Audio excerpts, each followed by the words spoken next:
मित्रांनो, cinematic lighting कशी केली पाहिजे, कशी असली पाहिजे याच्यावरती एक रील बनवत होतो. आज पूर्ण दिवसभर त्याच्यावरती वर्कआउट केलं आणि वर्कआउट केल्यानंतर काही गोष्टी शिकल्यानंतर समोर आल्या की आपण सिनेमॅटोग्राफी कशी केली पाहिजे. तर त्याचमध्ये आहे ना, एक हे धूप प्रत्येकाला माहिती असेल या धूपचा वापर काय करतो. तर बेसिकली या धूपचा वापर करून ना एक सिनेमॅटिक लाईटिंगमध्ये मी ना एक स्मूथ इफेक्ट क्रिएट करायचा प्रयत्न केला. सिनेमॅटोग्राफी करता करता खूप काही अशा नवीन गोष्टी पाहायला मिळतात किंवा शिकायला मिळतात. आज जो माझा तिसरा रील तुम्ही बघताय की खूप साऱ्या नवीन गोष्टी शिकायच्या असतात की फक्त व्हिडिओ येतोय किंवा याच्यावरती आपण जज नाही करू शकत. तर पूर्ण दिवस त्याच्यावरती वर्कआउट करून प्रॅक्टिस करून त्यानंतर आज सक्सेस झाले.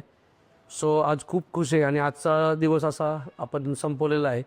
त्याचबरोबर सिनेमॅटिकचे 1-2 व्हिडिओ पण आपण एडिट केलेत आणि एवढं सगळं केल्यानंतर एक चहा घ्यायची नक्कीच इच्छा झाली होती. मित्रांनो, या प्रॅक्टिकलमध्ये मी गॉडॉक्सची SL150 लाईट वापरली होती.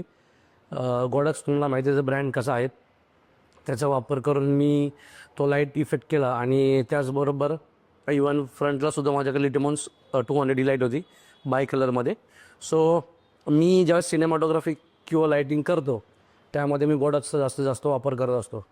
सो या रीलमध्ये आणि येणाऱ्या खूप साऱ्या रीलमध्ये तुम्हाला सिनेमॅटोग्राफी किंवा त्याच्या पाठीमागची जी काही मजा आहे ती तुम्हाला माझ्या प्रत्येक डेली ब्लॉगमध्ये पाहायला मिळेल.